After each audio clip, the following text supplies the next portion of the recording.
Welcome to Northern Powerhouses, our business success story series of interviews where we discuss with local business leaders, their backgrounds, their successes, their challenges, and what really drives them forward. And this morning, I'm really delighted to have with us Martyna Jasińska, who's a director at Edge Analytics. So, Martyna, firstly, welcome and thanks for coming on board. And if you'd like to introduce yourself and Edge Analytics to the audience, that would be really great. Yes, of course. Thank you very much for having me. So yes, my name is Martyna Jasińska. I've been with Edge Analytics since 2011, so quite a few years within the same company. And I'm one of the directors of the business. What we do is essentially we demographic and modeling specialist, helping businesses by providing insights on population, housing, etc., to inform the decision-making processes. Oh wow! So you must really sort of work very much alongside market research organisations and those sorts of things, I would imagine. Well, we essentially we do all sorts of things to do with population, but mainly population forecasting, analysis, essentially trying to inform our clients about essentially the people they provide the services for and what that population is likely to look like in the future. Wow. So some areas will face some real issues as a result of population aging, for example. So of course they'll have to cater for that population by providing the healthcare services or appropriate housing, for example. Yeah. Other areas, for example, will, like Leeds, for example, is a big university city, and that student population is routinely very, very difficult to estimate appropriately. For example, so we're there to help those people that are interested in those particular populations, the particular subgroups of the populations. We'll just try to basically help them understand who are the people that they actually providing services for, and how best to do it. Fantastic, very fascinating. It's as we talked to slightly earlier. It's great to see how many amazing businesses doing quite niche things just right on our doorstep. So. we are quite niche. I think you struggle probably to find a similar organization that does quite well exactly what we do. I can really imagine. So if you could tell us a little bit about your background, how you got into business and why this particular one.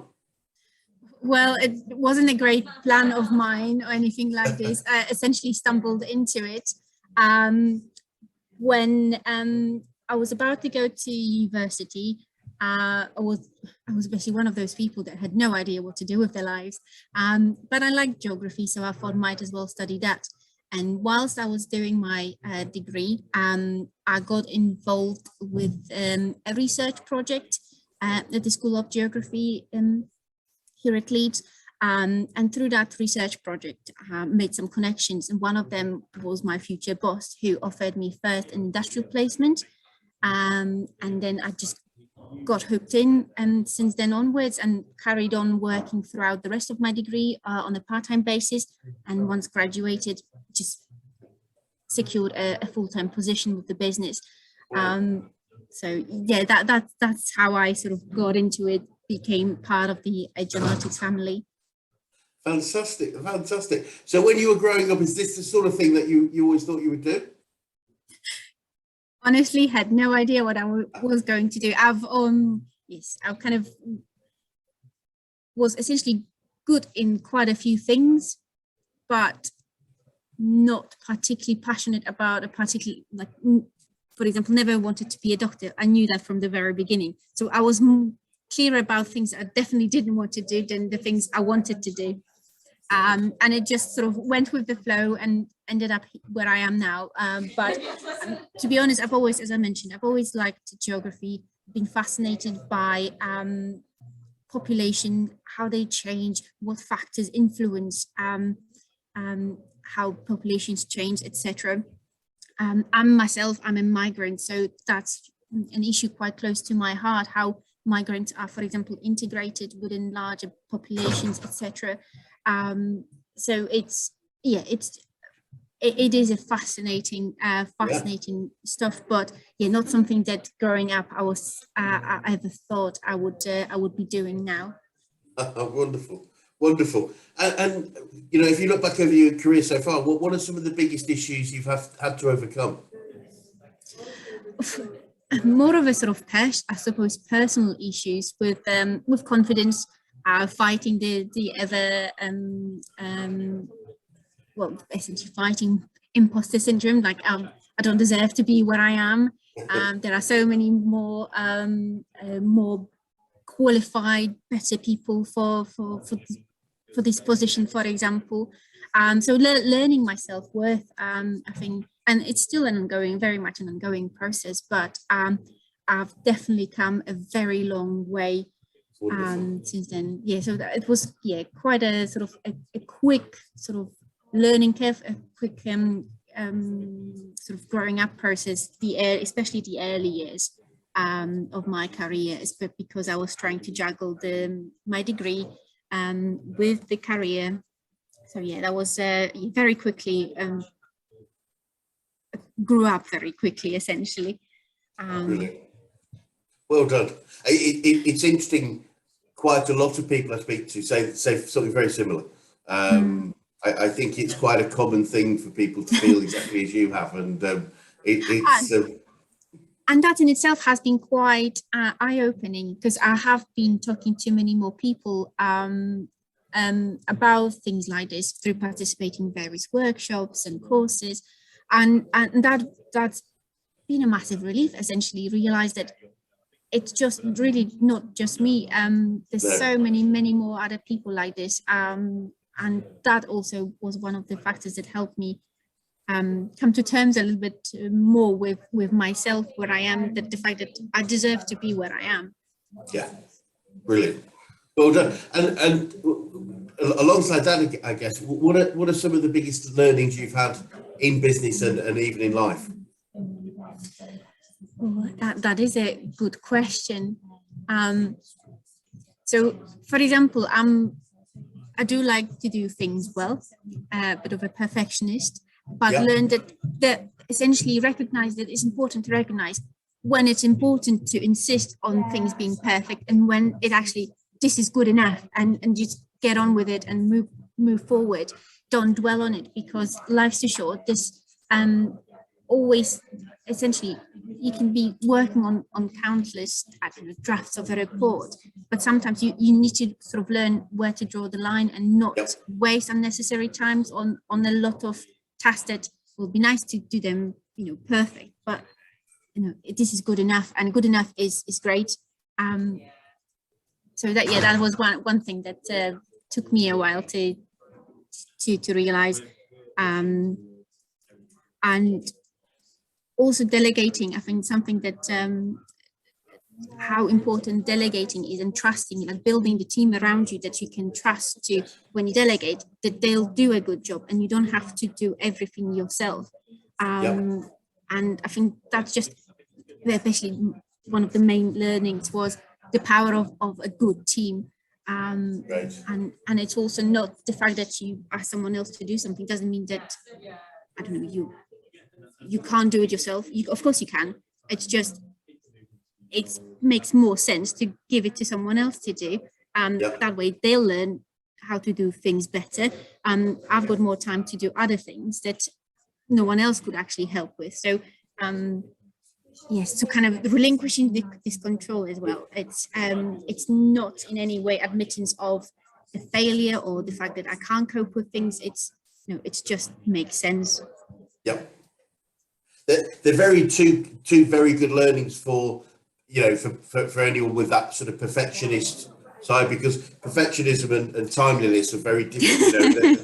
They're both two ends of the scale, and similarly, perfectionism and the ability to delegate is quite hard, because it's sort of accepting that other people will do it well enough, and it's a hard lesson to learn. So it's great that you've learned those two things together, because that will, I'm sure, make you more effective yourself. It is, and it's accepting that the fact that someone will do something inevitably, if you delegate, something to someone else, they'll do it slightly different to how you would do it.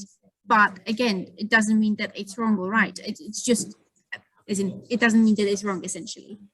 So it's, but it's different to what I would do, but that's fine. And also sometimes someone else can bring in something fresh and new, something I wouldn't have thought about, but it's absolutely brilliant. And so I think it's, it's well, essentially just worth encouraging people to kind of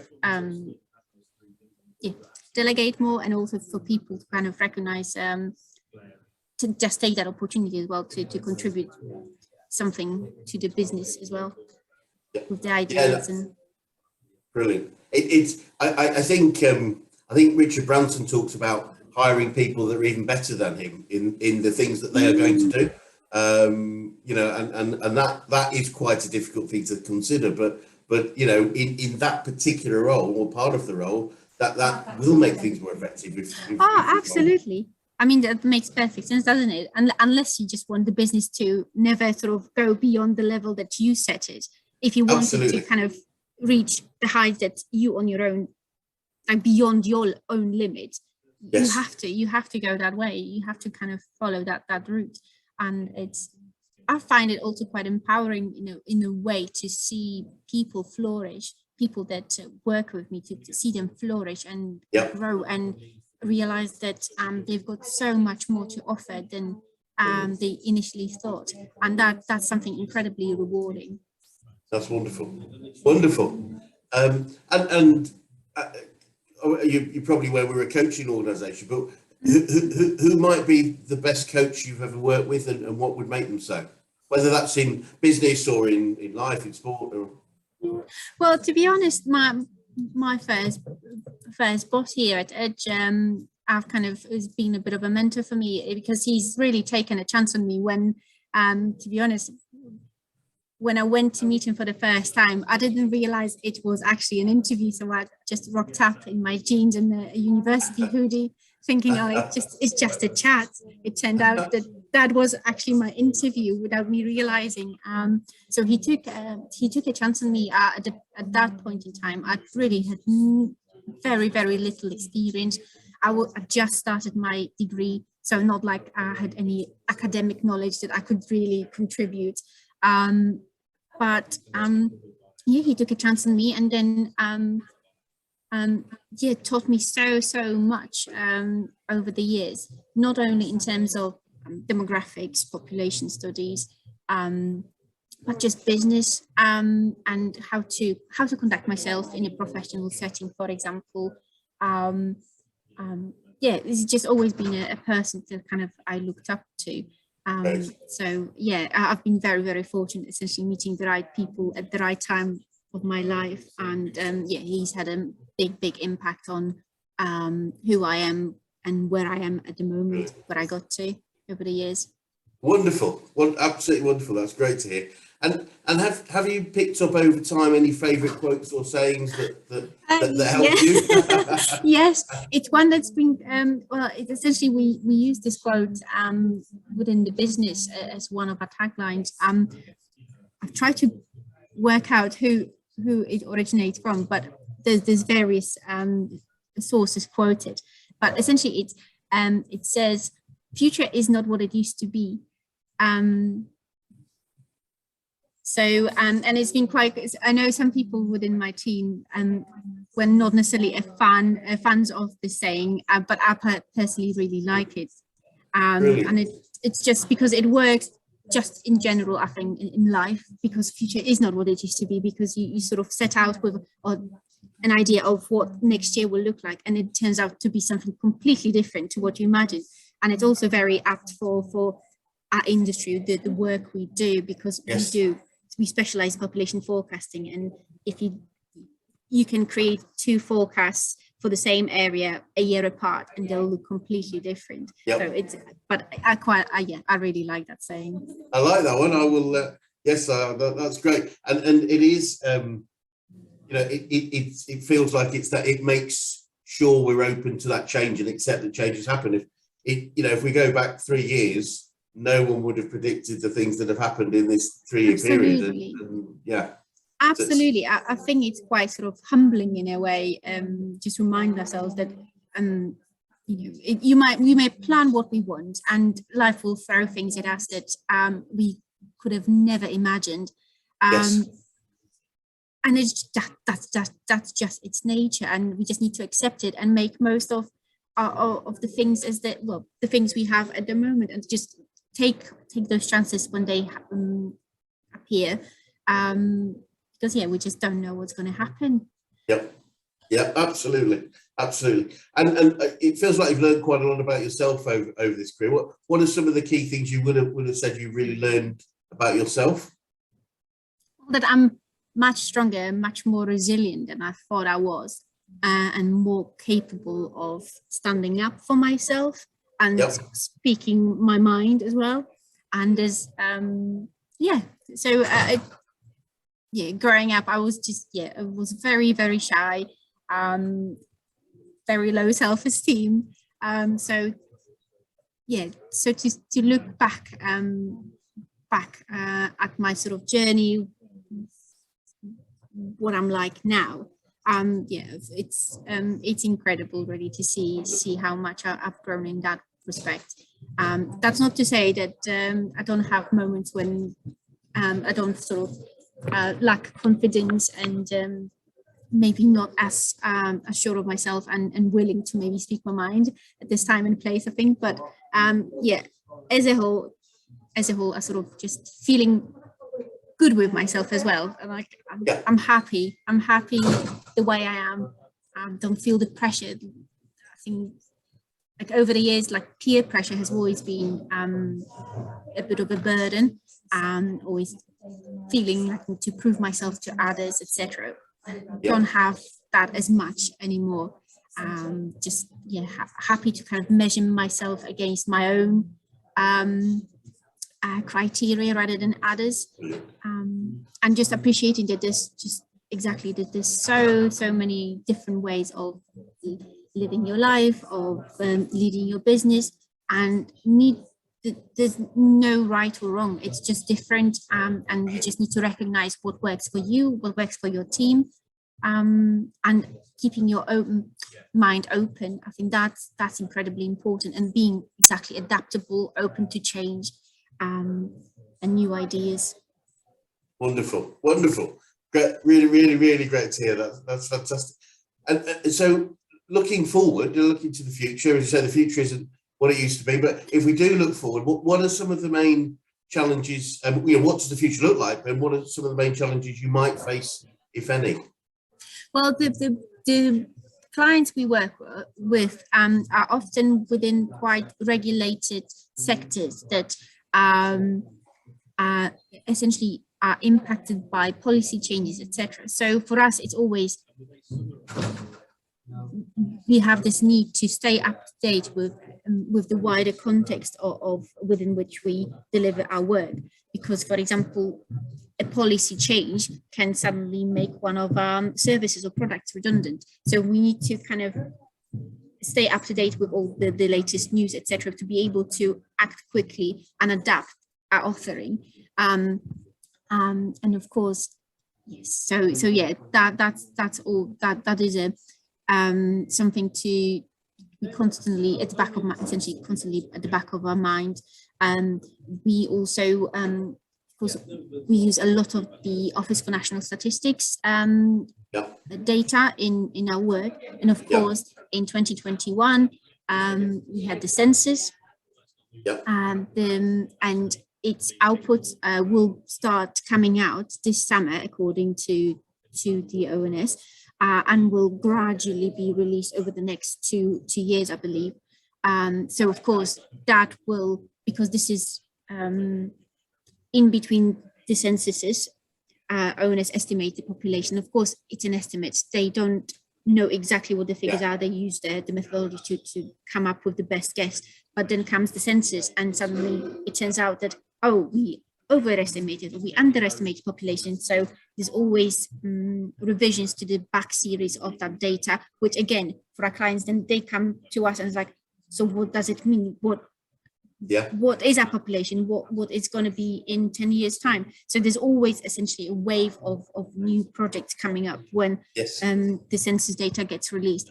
So so there'll be lots of work that we'll need doing around the census and understanding implications of that information for our clients.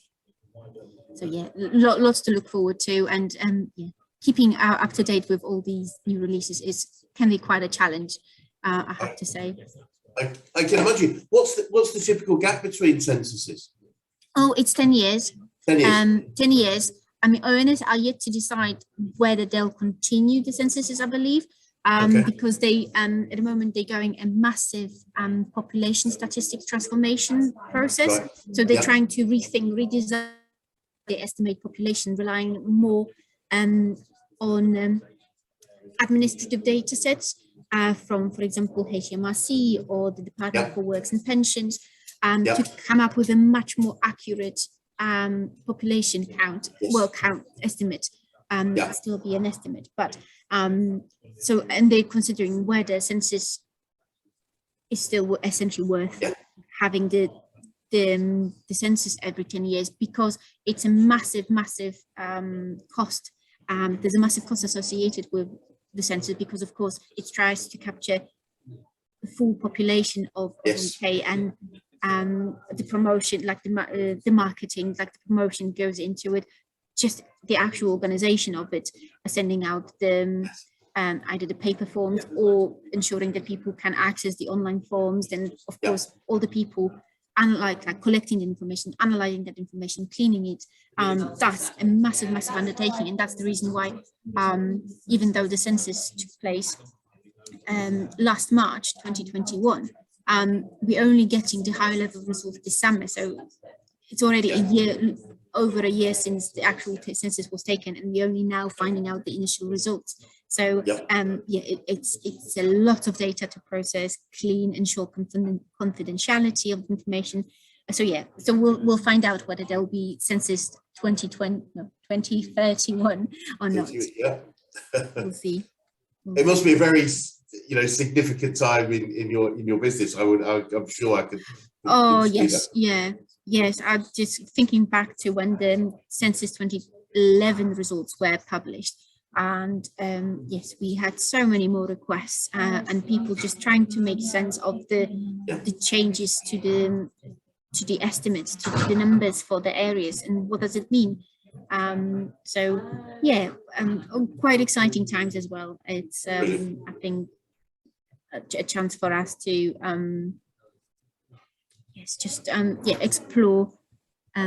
explore different options and possibilities. Wonderful. So just a few simple questions as we wrap up. What would you say to anyone that was thinking of going into business right now? Right now, we'll be realistic. But don't get put off by minor setbacks. Have very clear goals, what it is that you actually want to do, and always sort of refer back to them.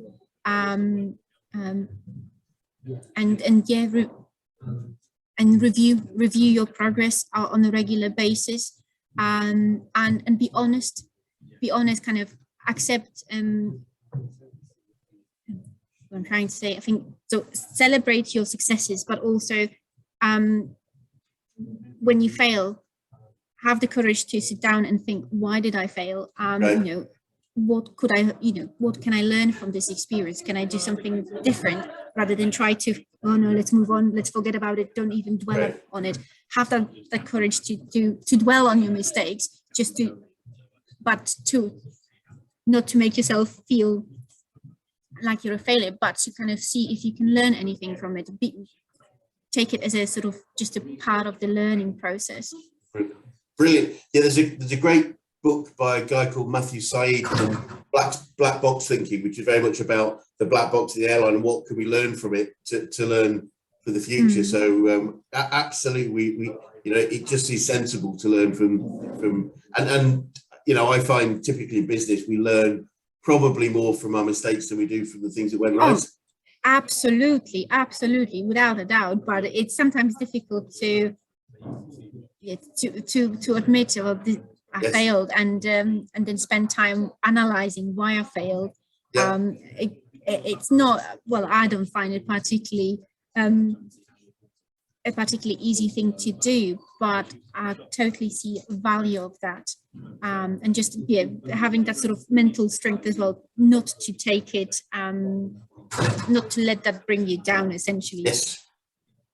Yeah, great. I mean, again, it's sort of it's the sort of balance with the perfectionism is that when we're perfectionists, we don't like to make mistakes, but mistakes is how we learn and improve. So it's almost like it's I think the ability to sort of embrace the fact that we will. Yes.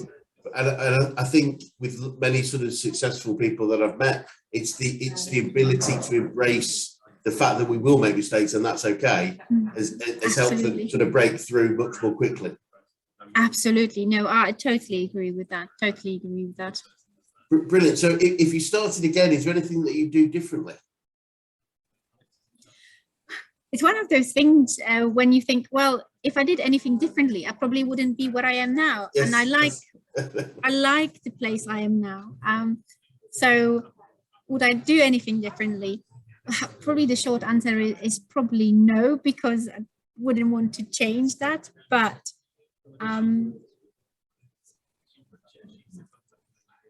yeah, I think I just wouldn't really change things because so much of what happened to me over the years was just a matter of pure luck. As well, it's and it's not something you can plan for or have any control over. But I think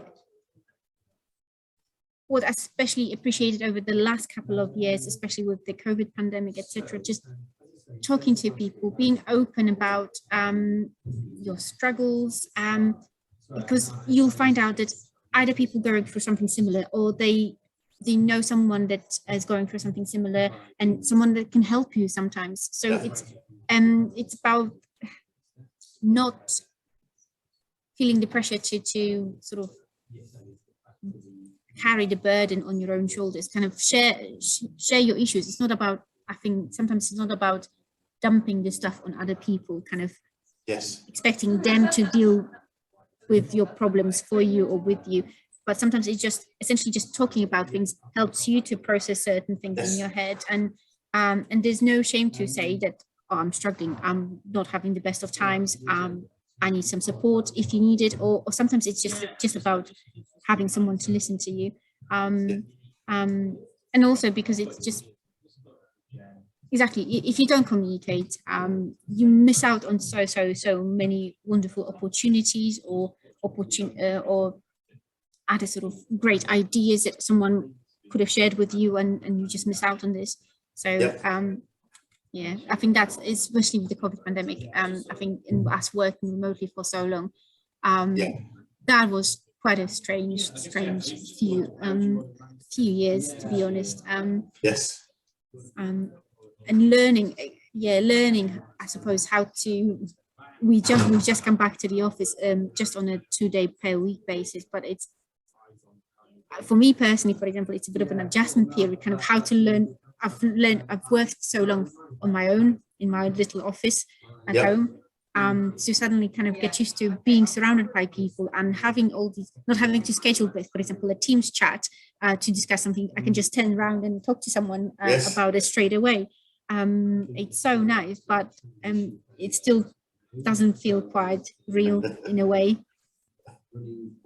I can understand. I'm speaking to lots of people, and they've had different strategies. A couple of businesses have literally either sold or given up the lease, and they're not going back to working together. Some have gone back in, and it's just interesting how people adapt.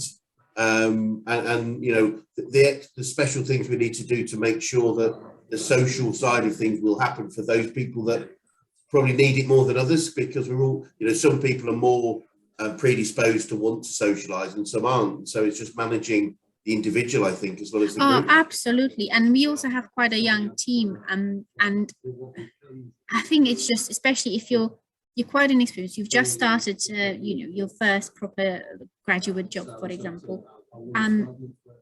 You can still, of course, learn plenty remotely, but I still think you just miss out so much on that knowledge transfer that happens when you're just surrounded by people and you just overhear someone mentioning something and like, oh, that's interesting. Can you tell me more about it? So I think it's just, and I feel like that progress of, if you started, for example, we've had a few people starting during the pandemic, and I know for them it was a much more difficult experience to kind of go through that initial training and learn the things that previously, for example, would have taken them a month to learn during the pandemic because of the remote working. It probably took them twice as long. And it's just also learning, picking up things like, because I have no doubt that most of us working from home work in tracksuit bottoms or yoga pants or whatever you call it, like some comfortable clothing. And so also kind of picking up things like, oh, I'm in a professional setting now, so maybe I should, dress a bit differently. How to carry yourself in a business meeting, for example, when you actually have to meet with people in person rather than just see the faces on the screen. Basic things like that, or the phone manner, like it's just the little things that you don't even realize you're missing out on, that you don't get if you don't work together in person. So I think I'm just very excited essentially to be back in the office, and I think the reason, so us working 2 days per week from the office, I think it's a nice balance because it's not much of a shock, I think, to the system. And because we can do most of our work, we absolutely can do it remotely, but if it's about that social interaction, that sort of spontaneous ideas exchange and knowledge transfer that happens when you make a cup of tea in the shared kitchen, for example. Absolutely. So hopefully, I think we strike a nice balance here. Great, brilliant. And finally, what would be the best advice you could give to an 18-year-old you, if you could? Be brave. Just be brave, and things will work out. Don't worry, things will work out. That's what I would tell myself. Lovely. Well, Martyna, thank you so much. It's been really enlightening and really interesting conversation. And thank you for sharing, your career and my pleasure. My pleasure. It'd be good to see where things go, and I'll maybe catch up once all the sensitive information comes out, and see where you are then. Absolutely. Well, thank you very much for having me. Thank you.